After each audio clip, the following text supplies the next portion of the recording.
Qoftë lëvduar Jezu Krishti, të dashur dëgjues të Radio Marisë së Kosovës, ju përshëndesim këtu nga studio e Radio Marisë në Prishtinë.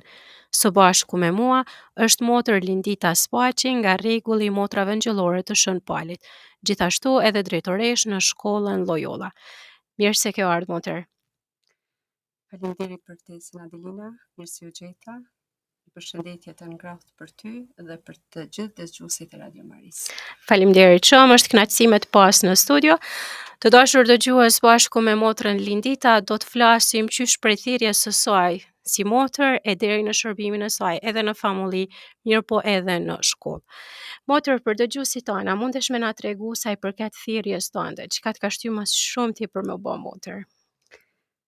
Së pari po të falenderoj që përmes kësaj pyetje po më kthen në kohë shumë mbrapa, për shkak se kanë kalu tashmë një kohë e gjatë, janë 30 vite jetë rregulltare, domethënë që jam pjesë e një bashkie, kështu që është goxha gjatë, edhe ti kthehem asaj periudhe kur unë kam fillu të mendoj ose të shqyrtoj thirrjen time.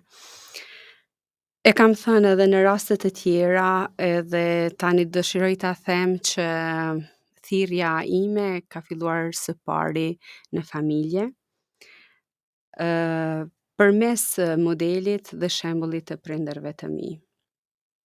Prindrit kam pas fatin t'i kem 2 prindër besimtar, me bindje dhe me jetë, në jetën e përditshme praktike. Posaçërisht figura e babait ka ndikuar shumë në formimin tim, edhe si personalitet, edhe në orientimin tim shpirtëror dhe pastaj edhe në lindjen mendoj të thirrjes. Përpos prindërve, ambientit familjar, sigurisht që ndikim në formimin tim dhe në thirrjen time ka ndikuar edhe njerëzit e kishës, motrat, edhe priftërinjt që kanë qenë në periudha të ndryshme, e posaçërisht ata që kanë qenë në periudhën kur unë kam qenë fëmijë. I kujtoj vitet e katekizmit me Don Prenk Lazrin, i cili na ka përgatitur për kungimin e parë, dhe këshillet edhe nxitjen për jetë shpirtërore, për lutje. Ai ka qenë personi që na ka mësuar si të lutem. Edhe në momentin kur kam dëgjuar nga ai në katekizëm, unë kam filluar ta aplikoj në shtëpi. Kam fillu gradualisht me gjana të vogla dhe kjo pastaj është rritur me kalimin e kohës. Po siç e thash edhe më herët, edhe modeli i prindërve, ne në familje jemi lutur edhe së bashku, mirë po une shumë herë, posaçërisht në fazën e adoleshencës, kur jam zgjuar në mëngjes, para se të nisem për shkollë, unë e kam gjetë babain tim në 2 gjunjë, duke u lutur. Një dëshmi e bukur edhe për ty gjatë asaj kohe. Patjetër. Edhe automatikisht unë kam fillu pastaj ta imitoj sjelljen e tij dhe mbaj mend shumë mirë që nësa ai ka qenë tu lut me një vend, unë kam shku te një figurë tjetër, e kam thënë një lutje para se më nis për shkollë. Kështu që modeli i prindërve, shembulli i tyne, edhe formimi që na kanë dhënë kish, meshtar, motrat, patjetër që kanë ndikuar në mbjelljen e kësaj fare, mendoj. Pastaj gradualisht kjo ka ardhur duke u pjekur në mu. Fillimisht ka fillu vetëm dëshirë për të qëndruar me Zotin, për të qenë në lutje. Në moshën, domethënë 13-14 vjeçare, unë kam shku në dhomën time edhe jam lut.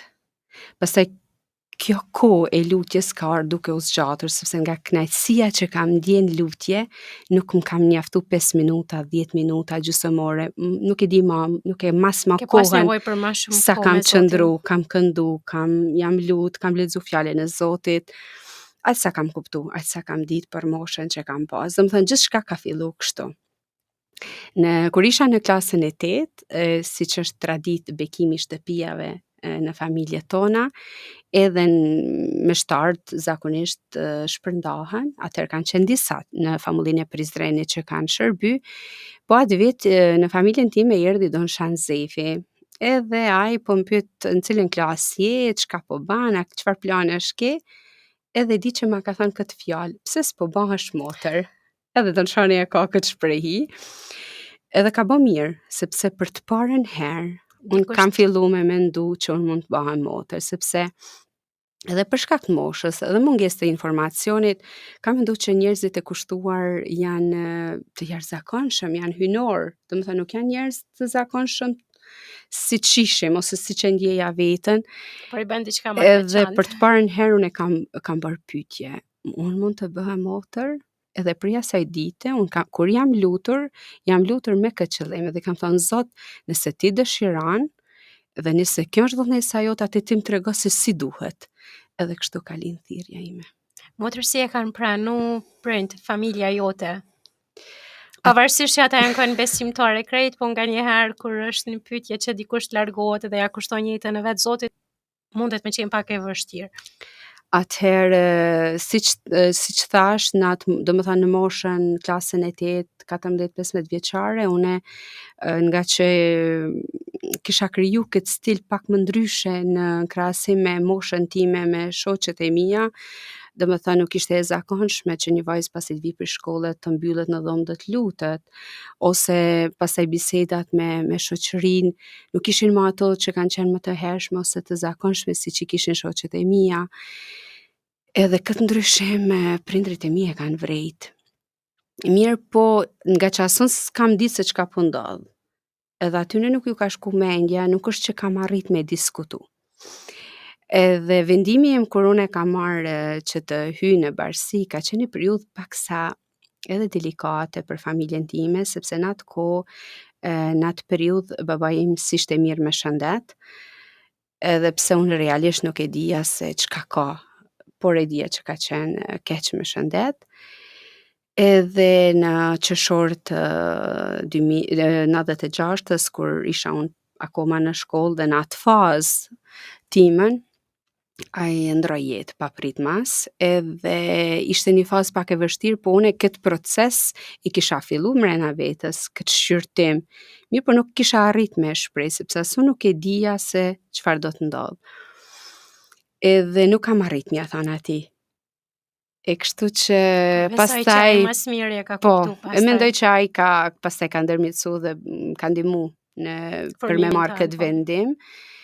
Edhe, domethënë, në një farë mënyrë e vetëm nënës ja kam shpreh, nuk ka qenë dakord, jo pse nuk ka qenë pro, po nga frika dhe ishte vetë situata, ishte e tillë sepse ndjente edhe përgjegjësinë.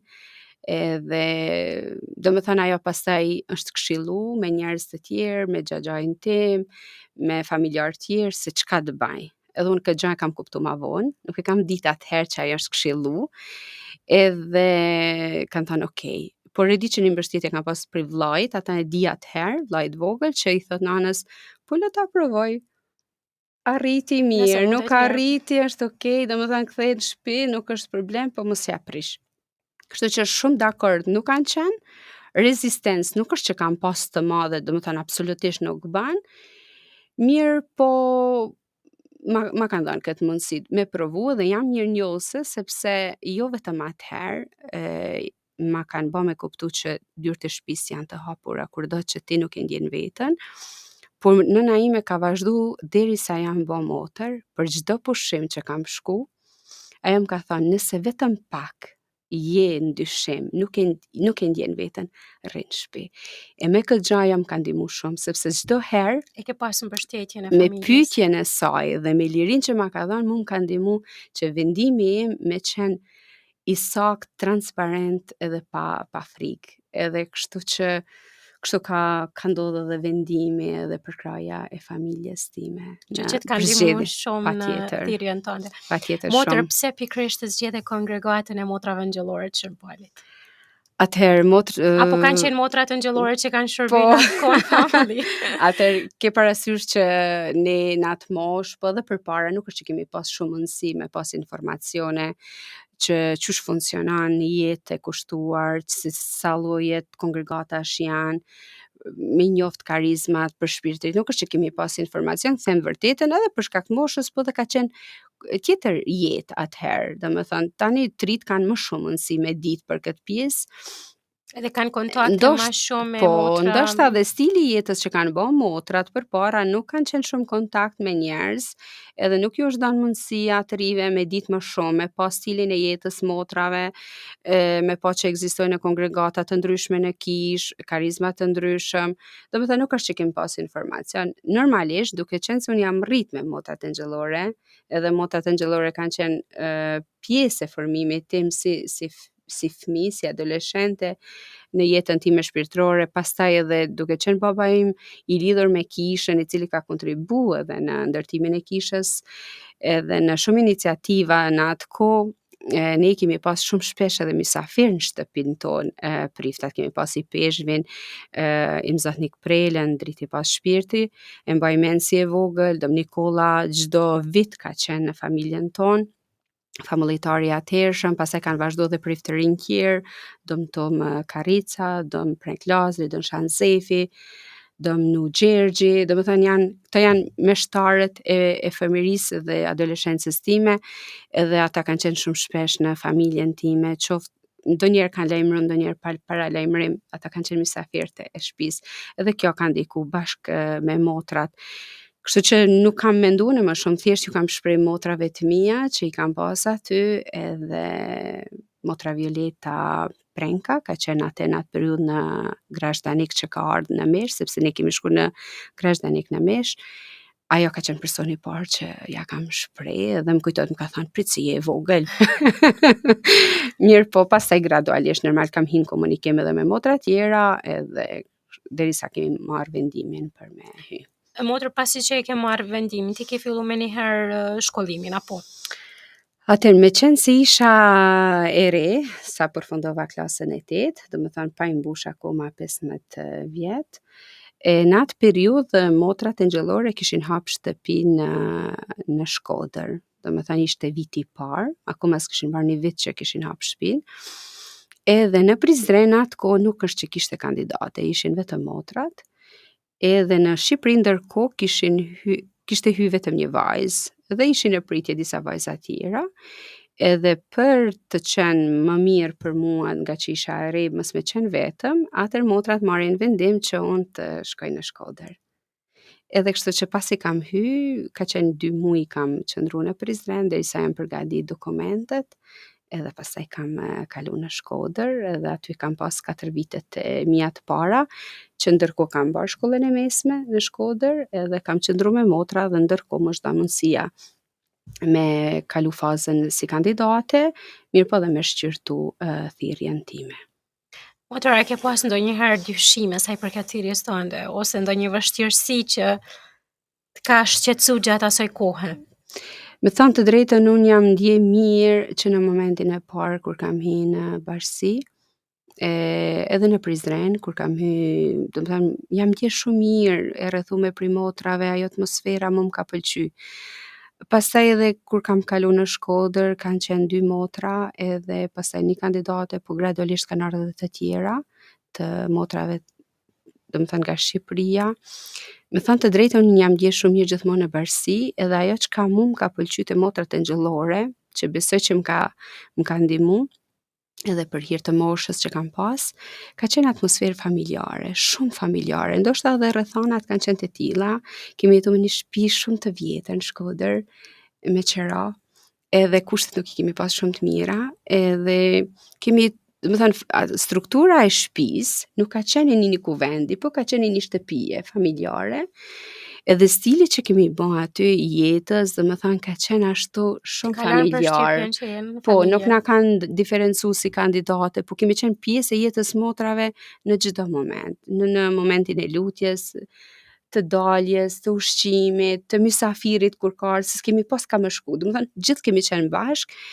E kjo gjë më ka ndihmuar shumë për mu ndje mirë qysh në atë kohë. Edhe kështu që nuk kam ndaj moment vështirë. Patjetër pastaj gjatë formimit, ma vonë në kohën e noviciatit, në periudhën e junioratit, janë pastaj ato periudhat kur duhet me shqyrtu më shumë thirrjen përmes pyetjeve që të bëhen, formularëve, takimeve. Normal që kam pas momente kur kam pyet veten, por nuk muj me cek që kam pas një moment krize të theksume jo.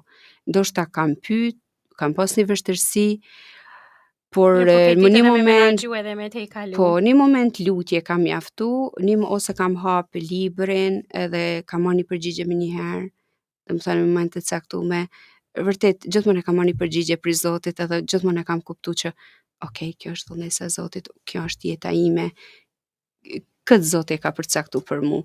Kështu që nuk kam arrit asnjëherë deri te ajo pika me vund dyshime me thënë po kthehem mbrapa, jo. Luhatje të vogla që pastaj janë shumë normale edhe mirë që kanë ndodhur. Sepse të bëjnë edhe më të fortë për jetën tonë.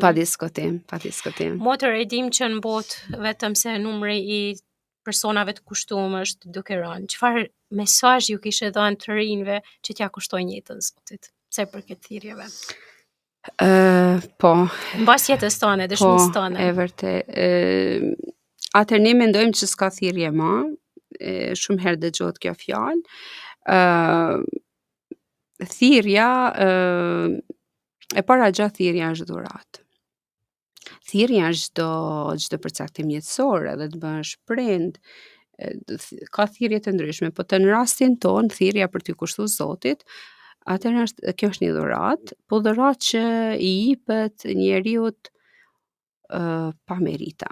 Nëse të rit mendojnë që duhet jenë të përsosur, perfekt, pas një tëmbet, edhe vetëm atëherë Zoti i thret, edhe vetëm atëherë mund t'i kushtohen Zotit, jo, kjo s'është e vërtet. Zoti nuk don perfeksionin ton, por e don zemrën, e don qëllimin e mirë. Kështu që asnjëherë nuk është vonë për t'ju përgjigjur thirrjes së Zotit. Nëse përpara vajzat ose djemt kanë përcaktu ose kanë vendos për thirrje në moshë shumë të re, tani ka ndryshuar gjithçka sepse edhe vendimet për t'u bërë prindër tani janë më vonë se sa kanë qenë të kaluarën. Edhe pjekuria tek gjeneratat e reja është më e vonshme. Pjekuria tani vjen shumë më vonë, edhe nëse unë për shembull kam vendosur me hyn 15 vjeçe, është e pamundur që sot një vajzë 15 vjeçe të marrë këtë vendim. Nëse unë i kam bë kushtet e para në moshën 21 vjeçare dhe më është dhënë prej ditës parë përgjegjësia, sot të rinjt nuk e kanë këtë aftësi. Mirë, po asnjëherë nuk është vonë t'i përgjigjen Zotit. Edhe nëse kanë bërë përvoja të ndryshme, sepse fakti që mund të marrin një vendim në një moshë mbi 25 vjeç, 30, është e pashmangshme që mos të kenë pas një përvojë tjetër jetësore, qoftë një lidhje afektive ose një fejesë, edhe ajo nuk e pengon këtë gjë që të marrin një vendim, po, sepse të fundit është shumë mirë se rriten, pjekën. Kështu që edhe e din më mirë se çka po dojnë prej vetës. Edhe unë mendoj që të rit duhet ta ndëgjojnë veten, duhet të ndalen, ta ndëgjojnë veten, edhe mos të ndalen tek jeta e tyre, veprat ose stili jetës që mund të kenë bë, mirë po ta dëgjojnë zemrën edhe atë që çka ata i ban të lumtur, çka po kërkon Zoti prej tyre. Edhe m'ia dhon vetës mundësinë me provu. Shko te një barsi ose shko te një tjetër, ose domethënë shife veten në momente të ndryshme, në vende të ndryshme dhe pastaj mund të marrësh një vendim përfundimtar, aty ku të flen zemra. Kështu që kanë kaluar të periudhat kur dikush tjetër ka përcaktuar për ne ose për të rinj. Tani mund të përcaktojmë për vete, mirë po kjo lyp vëmendje, kohë edhe kurajo. Motër, shumë faleminderit për këtë përgjigje. E lutem që dikush prej tryve që dëgjon këtë mesazh tandin ta ndjej atë thirrjen prej Zotit edhe t'ja kushton jetën Zotit. Uroj, vërtet edhe unë nga zemra. Motër, përveç pjesës parthirjes, përveç shkollimit, ti shërben edhe në famulli. Na tregon cilat famulli ki shërby gjatë kësaj kohe? Atëherë, barsia jonë e motrave ngjëllore, domethënë kryesisht kemi qenë dhe jemi në Prizren. Një periudhë 10 vjeçare kemi qenë edhe në i Peshkvik këtu në Prishtinë. Unë kryesisht këto vite kam qenë në Prizren. 4 vite të para si motër kam shërby në famulli. Në periudhën kur unë kam ardhë në Prizren në 2002 dhe I kam bërë kushtet e para, atëherë ka qenë një realitet shumë ndryshe prej sot. E mbaj mend që I kam pas 6 klasë katekizëm, që kanë qenë afër 40 fëmijë për klasë. Pastaj çdo ditë kemi thënë me rozarën para meshe me fëmijë të djeleve, në meshën e parë ka qenë mesha e fëmijëve, kemi thënë rozarën, meshën, kemi pas korin e fëmijëve. Kështu që ka qenë goxha dinamik, festa, aktivitete, takime me tri, ka qenë vërtet një dinamik shumë e madhe në famulli. Njëkohësisht në atë periudhë ka qenë edhe I peshqvia në Prizren, edhe ne kemi pas lufte, kanë qenë vite dinamike për shkak se kishte delegacione shumëta, edhe ndërkombëtar edhe vendas, edhe kjo ka qenë pastaj edhe punë shtesë edhe për ne motrat, edhe jemi mundu me ndihmu njëra tjetrën sepse kishte shumë punë. Kështu që përveç famullisë, domethënë pastorali që kam pas, sakristis, meshve, liturgjisë, kam qenë involvume edhe në pjesën e dioqezës edhe për të ndihmu motrat në këtë pjesë. 4 vite domethënë kanë qenë që kam qenë fikse në famulli, njëkohësisht kam dhënë një kontribut vogël edhe tek kopshti në Nakabrini, sepse njëkohësisht ka qenë hap edhe kopshti. Kur unë kam marrë në Prizren bashkë me një motër tjetër, kemi bërë kushte, në atë kohë hap kopshti dhe motrat që kanë qenë famulli 2 kanë kaluar në kopsht dhe ka lind nevoja për 2 motra tjera. Kështu që përveç famullisë ne kam kontribu pak edhe tek kopshti sipas nevojës që kanë pas motrat. Pastaj pas 4 vitesh kam kalu në kopsht si edukatore. Në famulli pastaj kam pas shumë pak rast.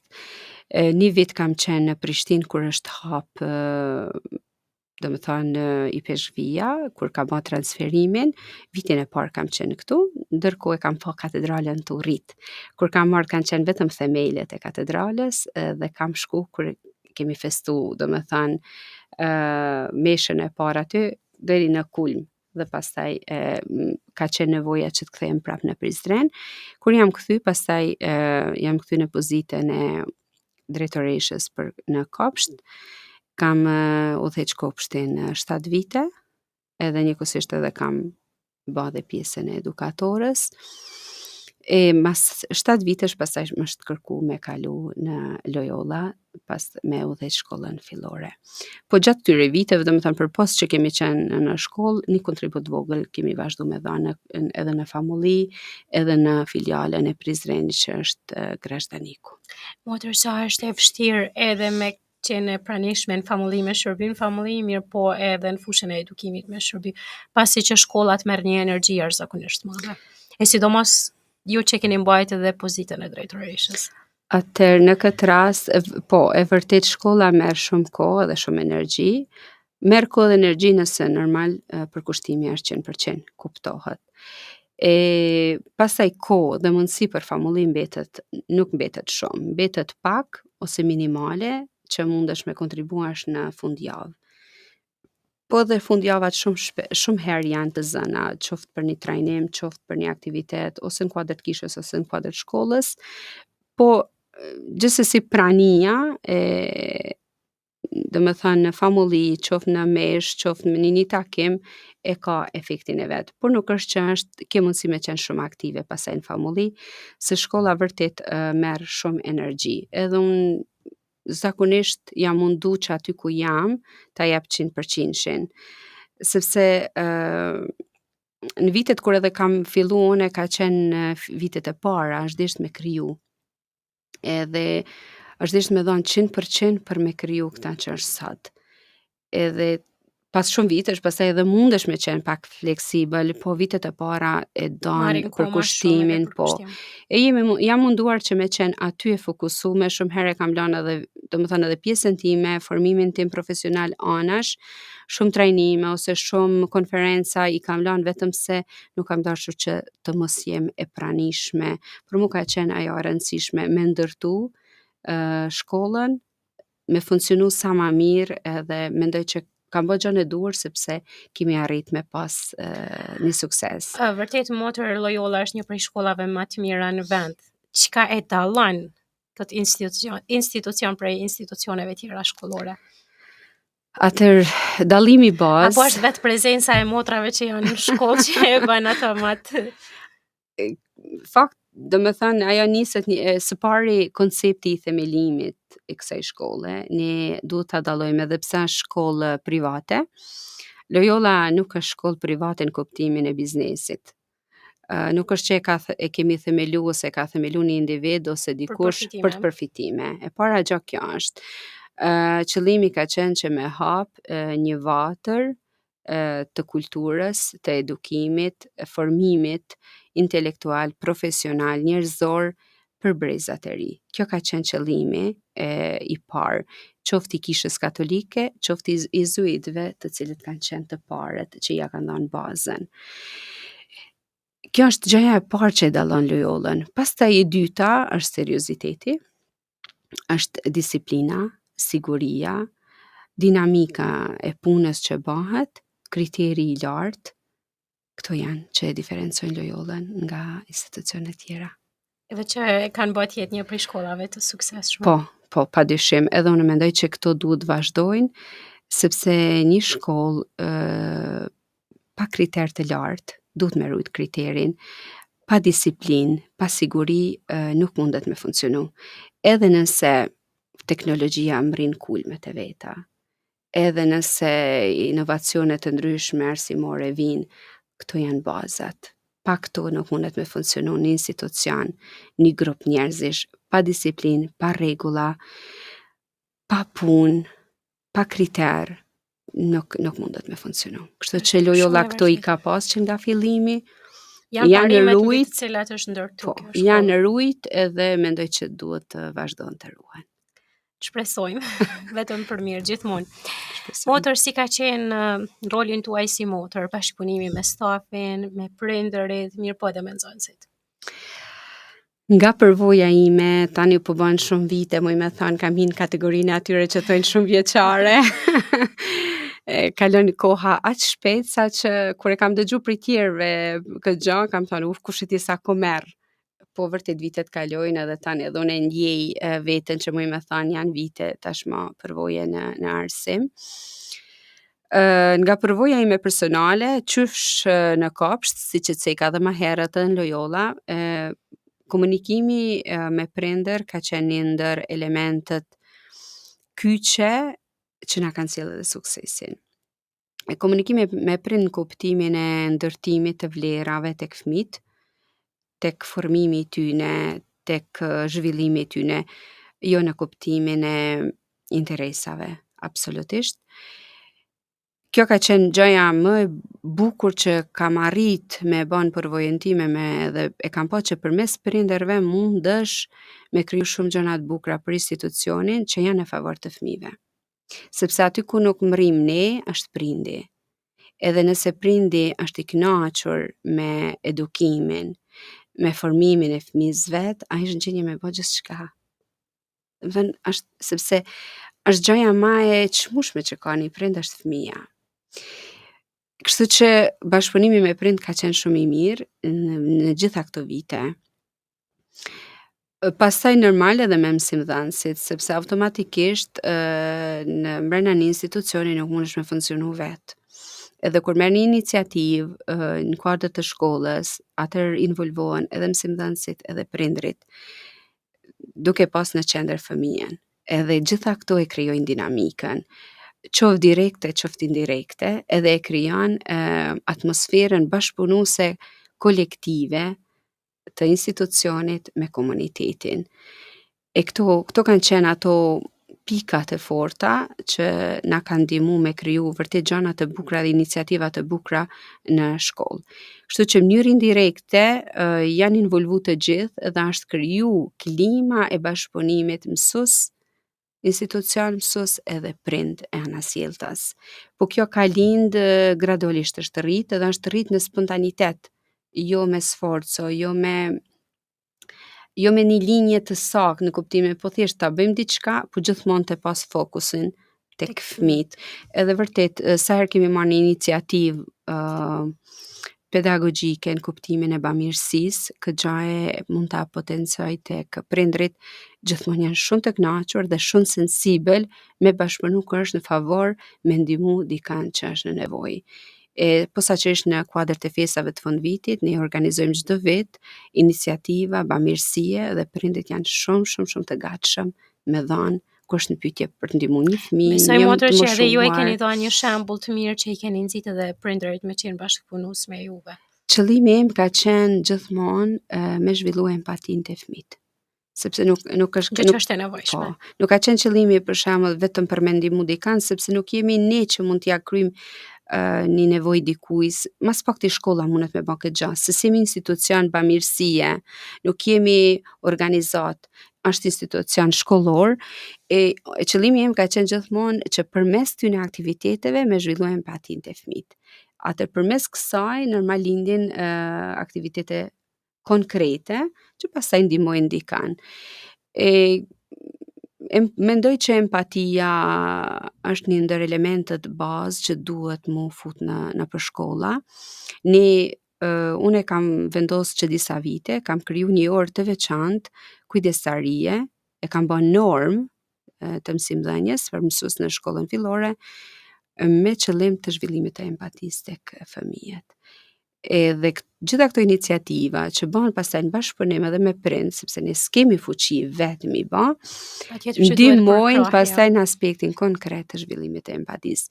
Unë them gjithmonë ne po mbjellim fare, ne nuk mund të pretendojmë tani ta shohim, do të shifet më vonë. Kur këta fëmijë të rriten, atëherë ata do të kujtohen që një ditë me klasën kur kanë qenë vegjël kanë organizu, kanë qenë të ky vend, kanë ndihmu këta. Edhe kjo nxit edhe në moshë të rritën me bë veprime të njëjta. Edhe unë jam e bindur që kur të rriten pastaj ata do të kthehen në kujtesa edhe do të jenë më të gatshëm për të kuptuar nevojat e tjerëve edhe mos me qenë indiferent në egon e tyre. Motër, ju na tregut aspektin e brendshëm të bashkëpunimit që keni pas, mirë, po kjo ka qenë e dukshme edhe për ne nga jashtë. E kemi pa bashkëpunimin që keni pas ju si drejtoresh, si me stafin, ashtu dhe me prindrit edhe me nxënësit. Keni mbajt aktivitete të shumta për cilat ne ju përgëzojmë për punën e mirë që gjithmonë e ka bërë Loyola. Faleminderit. Edhe sigurisht kuptohet që është fal kontributit tuaj. Faleminderit. Motër, ne e dim që murgeshat me shtartë nuk i kemi të përhershëm dhe e dim që keni me fillu një mision të ri, nëse mundeni me shpjegu pak më shumë për dëgjuesit tanë. Atëherë, pak a shumë në ato që unë thash, janë 24 vite që jam në Prizren, në Kosovë, duke përfshi një vit që kam qenë në Prishtinë. Ne ndër kushtet që bëjmë kur premtojmë, domethënë është kushti i dëgjesës dhe ne e dim që kjo është pjesë e jetës tonë, e jetës cilës bëjmë. Dhe varësisht ku ka nevojë ju jeni të gatshme me. Po, kështu që dikujt i kërkohet më shpesh, dikujt mund t'i kërkohet më rrallë, varet nga përgjegjësia që ka. Në rastin tim nuk më është kërkuar gjitha këto vite, kam ndryshu detyrën siç edhe e ceka në bisedën tonë, dhe ato janë pjesë e dëgjesës, sepse kur të kërkohet të lësh një punë dhe të fillosh një punë tjetër, për mua kanë qenë 3 misione, misioni famulli, misioni i peshgëvi, misioni kopsht, misioni shkollë. Për mua kanë qenë realitete ndryshme dhe gjithçka është filluar nga e para, me njerëz të ri, projekte të reja. Vetëm se normal ka ndodhur në vendin tim, do të thotë nuk kam lëviz si territor. E tani po i bjen tash pas 24 vite, është 10 vite në Loyola, e prorët po më kanë kërkuar që të lëviz këtë vit. Ka qenë një proces jo i lehtë, i gjatë, prej pranverës, domethënë që ka fillu si bisedë, për shkak se edhe pozicioni tim nuk lidhet vetëm me bashkësinë, se shkolla është pronë e kishës, edhe Loyola funksionon si organizat jo profitabile në Kosovë, ashtu është e regjistruar në shtet, edhe është dashur siç bën një marrëveshje mes 3 institucioneve, Motra Tenxhollore, Asociacion Loyola Gymnasium edhe Kisha Katolike. Kështu që si pjesë e kësaj marrëveshje ka qenë shërbimi im gjitha këto vite në emër të kongregatës, edhe kuptohet që lëvizja ime nuk ka qenë vetëm që është lidhur vetëm me dëgjesën time, por është dashur të kalohet përmes IPSHV-s edhe bordit të shkollës që janë kryesisht gjerman edhe jetojnë në Gjermani, vinë kohë pas kohe. Kështu që nuk ka qenë i lehtë gjithë ky proces, mirë po lind si nevojë e kongregatës. E unë jam shumë e lumtur për gjitha këto vite që kam qenë në vendin tim, kam mujtë me kontribu në vendin tim, jam rrit, padyshim, nuk jam motra lindit që kam qenë para 24 vitësh sot. Përmes këtyre përvojave kam ndihmu të tjerët, por jam rrit edhe vetë, jam formu edhe vetë. Kështu që jam shumë e lumtur për kontributin, për njerëzit që i kam taku, ka shumë njerëz, është një rreth shumë i gjanë, janë gjitha të fëmijë, janë gjitha të familje, që s'janë vetëm besimit katolik, janë besimit musliman, edhe ne përmes edukimit, kopshtit dhe shkollës, ne kemi arritur të ndryshojmë edhe botkuptimin, edhe mendimin, edhe paragjykimet në qytet, nëse përpara njerëzit kanë pa si diçka interesante që s'kanë pa kurrë, edhe shumë e natyrshme, sot është normal, nëse dalim ne në qytet në rrugë, a një qendër tregtare apo në Çatërvan, dush me llogarit që nëse shkon për 5 minuta nuk e di a kthesh para një ore në shtëpi, sepse do të takosh gjithë ata njerëz, nalen, përshëndesin. Edhe gëzoni respekt veçantë për juve dhe për punën që ju e bëni. Edhe vërtet kjo është si me thonë ai shpërblimi më i madh që e marrim, sepse kur të kthehet me mirënjohje shërbimi, është gjëja më e bukur që mund ta marrësh nga njerëzit. Ti harron ndoshta se çka ke bërë, por njerëzit nuk harrojnë. Edhe të kujtohet, domethënë momentin që ta theni fjalë ose një rast ose diçka që ti nuk e mban mend, atëherë të bëjnë me reflektu, okay, diçka të mirë pas kam bë. Kështu që unë jam shumë e lumtur vërtet, edhe jam shumë e plotësuar edhe po shkoj me zemër plot edhe krenare për gjitha këto vite, edhe jam shumë e lirë, shumë e kënaqur, edhe jam e gatshme për një mision të ri që ka me qenë një fillim për mu, që kam i pa sigurisht sfidat e veta, por ndryshimet janë të mira, edhe mendoj që janë të domosdoshme edhe për mu njeriu. si motër, edhe si individ patjetër, po edhe për institucionin ku kam qenë, sado që t'jesh i mirë, kur bën disa vite, ka nevojë për pak ndryshim. S'ka rëndësi se kush se çka, vetë ndryshimi i dikujt që udhëheq, sjell ndryshime për institucionin, edhe mendoj që vërtet ka qenë momenti. Unë gjithmonë i kam besu planit të Zotit, gjithmonë e kam pa paralelisht me mua edhe dikush tjetër që ka ecë dhe ka vepru. Dhe ko pas kohe, kur kam harru, kam pas shenjat, okay, se unë jam këtu, unë po du diçka tjetër. Edhe ky moment është pjesë e këtij projekti të dikujt tjetër, që erdhi momenti dhe tha, mjaft, tani e ke përfundu këtu, ka nevojë për një shërbim diku tani tjetër. do të shkosh dikun tjetër. Ç'kam pret, atëherë është në planin e Zotit. Zoti të ndihmoft motër e pa shërbim të mbar kudo që t'jesh. Faleminderit shumë. Motër, për fund një mesazh për dëgjuesit e Radio Marisë së Kosovës. Vërtet ishte kënaqësi me pas një bisedë bashkë me juve. Falenderoj shumë Adelina për këtë mundësi që ma ke dhënë, edhe vërtet jam mirënjohëse shumë ty dhe gjithë stafit e Radio Marisë, dhe ju falenderoj sepse ndjehem e nderuar, e respektuar fakti që keni menduar që në këtë fazë të largimit tim të ma jepni këtë mundësi, edhe jam shumë falenderuese. Falenderoj të gjithë dëgjuesit e Radio Marisë që janë aktiv dhe mbështesin Radio Marin e Kosovës, edhe vërtet të shfrytëzoj rastin edhe t'ju kërkoj që ta mbështesin Radio Marin, qoftë në aspektin shpirtëror dhe moral, por kush ka mundësi edhe në aspektin material, sepse Radio Maria është një mision, siç fola dhon për shkollën, që është një institucion Jo fitimprurës. Pikrisht, ashtu është edhe Radio Maria, kështu që Radio Maria ka nevojë për ndihmën tonë.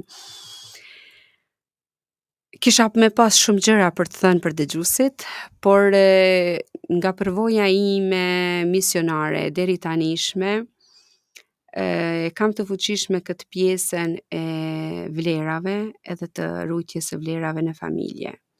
Kështu që unë shfrytëzoj rastin të jap një mesazh për dëgjuesit, sepse të gjithë janë pjesë e një familje, qoftë fëmijët, qoftë të rinjt, qoftë prindrit, gjyshrit. Dhe gjithë ata që e dëgjojnë. Nuk është të jemi modern, t'i humbim vlerat që i kemi pas, nuk është të jemi modern nëse ndrojmë emra dhe vendosim emrat e huaj dhe jo shqiptar dhe të katolik, nuk është modernizëm t'i humbim vlerat e traditës kombëtare, gjuhën, veshjet, festimet. Kjo na bën të jemi këta që jemi. Të jemi shqiptar me vlerat kombëtare edhe fetare të trashëguara ndër shekuj. Duke qenë si populli më i lashtë në Evropë dhe tashmë edhe bota e din që dhe gjuha jonë është gjuha më e vjetër, kjo nënkupton shumë. Edhe t'i ruajmë këto vlera kombëtare, traditat tona, kulturën dhe pastaj në gjithë këtë dinamik që është krijuar në stilin e jetës që kemi sot dhe padyshim jo gjithmonë varet nga ne, por është imponim i kohës, i ritmit të jetës që ka ardhur, i teknologjisë, të gjeni momente, të shpikni momente ku mund të qëndroni së bashku në familje. Nëse mungojnë të raste, atëherë të krijohen raste, momente ku familja qëndron së bashku. Edhe në këto momente të pakta të qëndrimit, të shfrytëzohet momenti për një lutje të paktën, sepse lutja në familje bashkon dhe shëron plagët dhe sjell shumë fryte. E di që në familjet tona ka ndryshu gjithçka, nuk është më ajo që ka qenë, mirë po jo gjithmonë si që thash është përgjegjësi individuale e personave ose familjeve, por shumë herë është edhe imponim i kohës dhe i dinamikës, mirë po prap se prap nuk mund të presim që dikush tjetër të na ndryshojë këtë realitet. Do t'jemi ne ata që përcaktojmë çka të përzgjedhim, çka është më me vlerë, çka është më mirë për jetën tonë individuale, familjare edhe shoqërore. E uroj që të ruhet shpirti i bashkimit, i paqes, i dashurisë, i lutjes në familjet tona. Dhe si rrjedhoj, pastaj do të kemi edhe një shoqëri të shëndetshme, të pasur, edhe që vazhdon të ruaj traditat, vlerat kombëtare shpirtërore. Faleminderit shumë motër për këtë mesazh të bukur dhe shumë domethënës për dëgjuesit tanë. Faleminderit Adelina, ishte kënaqësi. Gjithashtu motër. Faleminderit. Të dashur dëgjues të Radio Marisë së Kosovës, patët mundësinë që të ndiqni një bisedë së bashku me motër Lindita Spaqin. Siç e dëgjuat gjatë gjithë emisionit, është një motër që ka kushtuar jetën e saj Zotit. Përveç shërbimit të saj baritor, është e gatshme edhe të punojë dhe është gjithmonë e gatshme të pranojë atë çka Zoti ja kërkon. Dhe ne i dëshirojmë shërbim të mbar kudo që motra do të shërbejë. Dhe për të gjithë ju të dashur dëgjues të Radio Marisë së Kosovës, ju faleminderit që na ndoqët kudo qofshi hiri i Zotit ju shoqëroft.